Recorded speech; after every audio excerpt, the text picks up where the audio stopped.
Hello दोस्तों, आप सभी का स्वागत है हमारे यूट्यूब चैनल कविंदर भैया पर। आज के इस वीडियो में हम पढ़ेंगे कक्षा 8 का हमारा इतिहास और नागरिक जीवन यूपी बोर्ड के पाठ 8 को। पाठ का नाम है भारत में राष्ट्रवाद का उदय एवं विकास। इस पाठ के प्रश्न उत्तर को पढ़ेंगे। तो देखिए, पहला प्रश्न है बहुविकल्पीय प्रश्न। इसमें पहला प्रश्न है, कांग्रेस का प्रथम अधिवेशन कब हुआ? ठीक है, कांग्रेस का प्रथम अधिवेशन हुआ। इसमें क विकल्प है 1885 में, ख विकल्प है 1880 में, ग विकल्प है 1886 में और घ विकल्प है 1890 में। तो कांग्रेस का प्रथम अधिवेशन कब हुआ? इस प्रश्न का सही उत्तर होगा विकल्प क 1885 में। अगला प्रश्न है 2 नंबर, वंदे मातरम गीत के रचयिता। क विकल्प है बाल गंगाधर तिलक, ख विकल्प है बंकिम चंद्र चटर्जी, ग विकल्प है लाला लाजपत राय और घ विकल्प है गोपाल कृष्ण गोखले।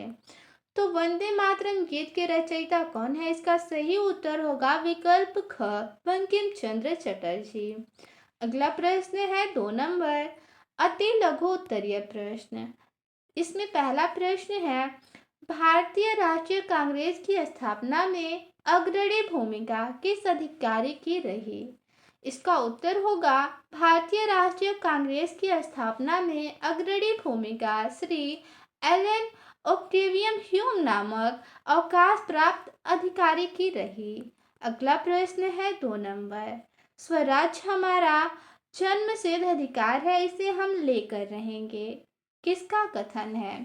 इसका उत्तर होगा यह कथन लोकमान्य बाल गंगाधर तिलक का है।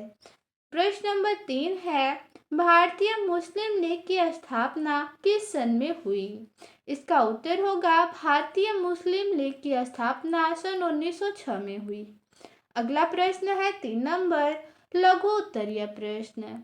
इसमें पहला प्रश्न है, कांग्रेस के प्रथम अधिवेशन में घोषित किए गए उद्देश्य लिखिए। इसका उत्तर होगा कांग्रेस के प्रथम अधिवेशन में घोषित उद्देश्य निम्नलिखित थे।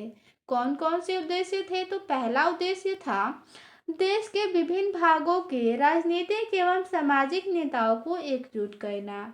दूसरा उद्देश्य भारतीयों में राष्ट्रीय एकता की भावना विकसित करना। तीसरा उद्देश्य राजनीतिक एवं सार्वजनिक प्रश्नों पर अपने विचार को अभिव्यक्त करना। अगला प्रश्न है 2 नंबर, कांग्रेस की 2 विचारधाराएं कौन सी थी, उनके बारे में लिखिए। इसका उत्तर होगा कांग्रेस की 2 विचारधाराएं निम्नलिखित थी। कौन कौन सी विचारधाराएं थी? तो नरम दल और गरम दल। इन विचारधाराओं के बारे में भी लिखना है, तो चलिए, पहला है नरम दल, इसके बारे में लिखते हैं। ठीक है, हेडिंग है नरम दल। इसके अंतर्गत होगा कांग्रेस के वे नेता जो शांतिपूर्ण तथा वैधानिक ढंग से देश की आवश्यकताओं को पूरा कराना चाहते थे, उदारवादी कहलाए। उनका विश्वास था कि अगर जनमत को उभारा जाए और प्रार्थना पत्रों, सभाओं, प्रस्तावों तथा भाषणों के द्वारा जनता की मांग को शासन तक पहुंचाया जाए, तो वे धीरे धीरे एक एक करके हमारी मांगों को पूरा कर देंगे। ऐसे नेताओं में दादा भाई नौरोजी, गोपाल कृष्ण गोखले, मदन मोहन मालवीय और सच्चिदानंद सिन्हा आदि प्रमुख थे। ठीक है, इसमें याद रखने वाली बात यह है कि अगर पूछा जाए नरम दल विचारधाराओं के नेता कौन कौन से थे, तो उनका नाम में लिख सकते हैं दादा भाई नौरोजी, गोपाल कृष्ण गोखले, मदन मोहन मालवीय और सच्चिदानंद सिन्हा। ठीक है, अगला है गरम दल। इसके अंतर्गत लिखेंगे 19वीं सदी के अंतिम वर्षों में राष्ट्रीय आंदोलन में एक नई विचारधारा का उदय हुआ। बाल गंगाधर तिलक, लाला लाजपत राय और विपिन चंद्र पाल गरम विचारधारा के थे। ठीक है, अगर गरम विचारधारा के नेताओं के नाम पूछा जाए, तो इसमें हम लोग लिख सकते हैं बाल गंगाधर तिलक, लाला लाजपत राय और विपिन चंद्र पाल। ठीक है, इन नेताओं का मानना था कि अंग्रेज सरकार से केवल अनुनय विनय करके भारतीय अपने अधिकारों को नहीं प्राप्त कर सकते। ठीक है, ये नेताएं मानते थे कि अंग्रेजों से केवल हम लोग अनुनय विनय यानी गिड़गिड़ा कर या विनम्रता के भाव से अपने अधिकारों को नहीं प्राप्त कर सकते। इनकी मान्यता थी कि वे उग्र विरोध के बिना हमारी मांगे पूरी नहीं करेंगे। लोकमान्य तिलक ने स्वराज हमारा जन्मसिद्ध अधिकार है, इसे हम लेकर रहेंगे का नारा देकर जनता में देश प्रेम की भावना भर दी। ठीक है, अगला प्रश्न 3 नंबर है, होम रूल आंदोलन से आप क्या समझते हैं? इसका उत्तर होगा सन 1914 ईस्वी में प्रथम विश्व युद्ध आरंभ हो गया। इंग्लैंड ने युद्ध में लड़ने के लिए भारतीय जनता और भारतीय साधनों का पूर्ण उपयोग किया।